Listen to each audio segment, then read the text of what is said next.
Hello, so welcome to another episode of Engineering Mechanics. So we have a new lesson on equilibrium of parallel forces. So here we have a problem on we need to find the reactions at R1 and R2 with subjected loads here of 300 pounds, a uniformly distributed load of 100 pound per feet, and we have 400 pounds here at this edge. So this is to understand equilibrium of parallel forces, we just need to remember our how to solve moments. So para mas maintindihan ninyo, I'll start with by solving the reactions. Okay, mas madali kong ma-explain if I'll solve that. So first, we need to find isa lang sa mga reactions. So um, let's start with we need to find R1. So in order to find R1, we need to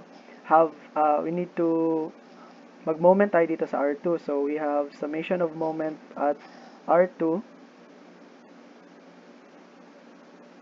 is equal to 0.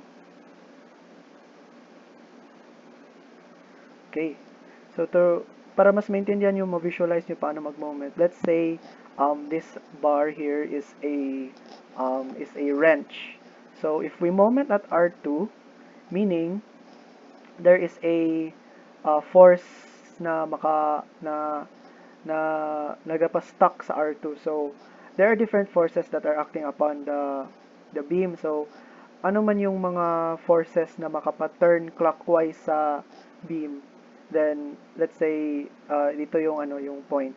So ang makapa-turn clockwise sa R2 is we have the 400 pound force dito kasi kung first say ma-pull to dito, so ma-lift ang other side.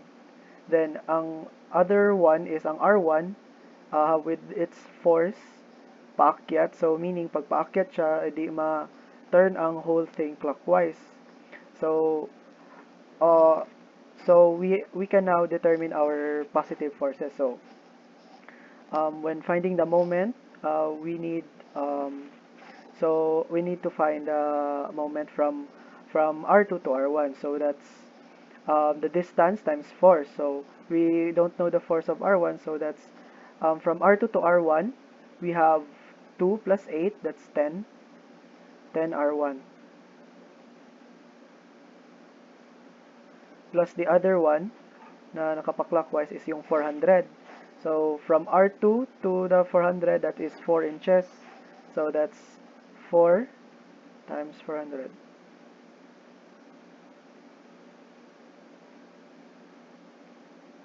So let's now add the forces na makapa-counterclockwise sa kanya. So that is these forces here.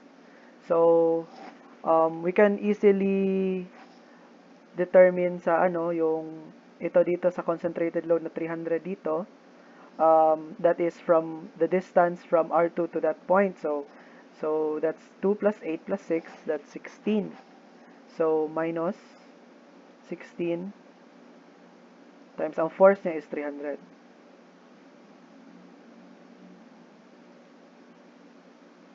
Okay. So now we have that concentrated load there. So meron tayo ditong uniformly distributed load. So how do we solve for this since uniformly distributed siya? It's quite easy. We just need to find we find its midpoint. Wait, ganito na lang. First we need to find kailangan kasi natin gawing force lang siya. So we need to remove this feet here. So in order to do that, in order to transform a uniformly distributed load into a concentrated load, we just need to multiply its distance. So that's 6 plus 8, that's 14, times the force here. So that would be 14 times 100. Okay. So since it is a concentrated load na here at the midpoint, so we need to find um, so we just need to divide the whole thing by 2. So that's 14 divided by 2 is 7. So that's the length of the concentrated load is 7.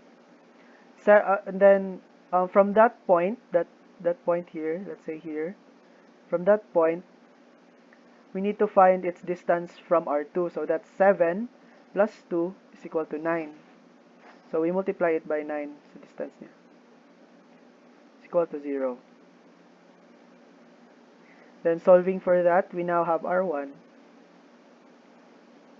which is, use your calculators, which is 1580 pounds. Quite easy, right?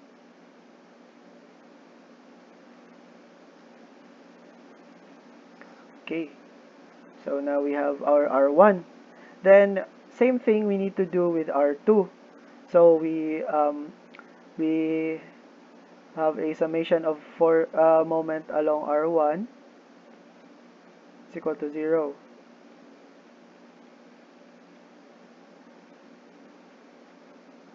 Okay. So now we imagine na naman na dito sa R1 yung parang point kung saan mag-ikot yung beam.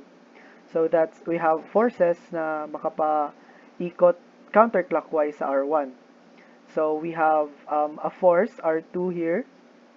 So the distance from R1 to R2 is still 10. That's 10 R2.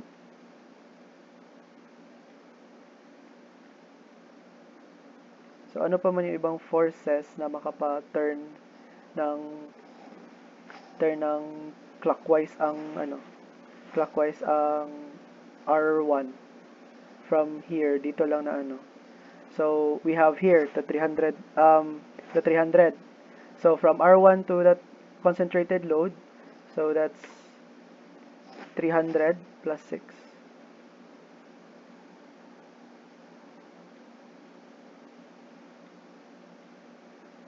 I mean times 6 rather, sorry. Okay. So hanapin na naman natin yung mga forces na makapa-counter sa makapa-clockwise sa movement ng ating beam. So we have the 400-pound load.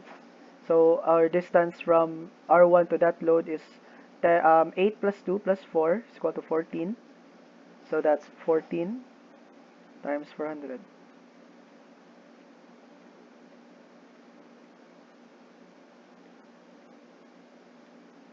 Then another one is the concentrated load here. We have from R1 is the uniformly distributed load. So we remember that this point here is 7 inches. So from that point, what is the distance from R1 to that point? So um, we just need to uh, subtract 8 from the midpoint, so it is 1. So yun na yung distance niya from yung R1 papunta doon sa concentrated load. So we can have 1 times the total distance of the uniformly load is 14 still times 100 pound per feet.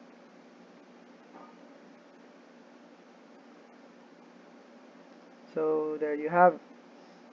So it's equal to 0. Now we can solve for its R2. So using your calculators, you can find R2 now.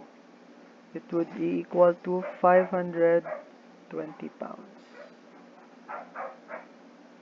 So there you have it. You can now solve for the reactions at different points with concentrated loads and uniformly distributed loads. So ganun lang ka-easy, diba? Always remember to box your final answers and always then remember your units para hindi kayo mamali. So that's it, and thank you for watching.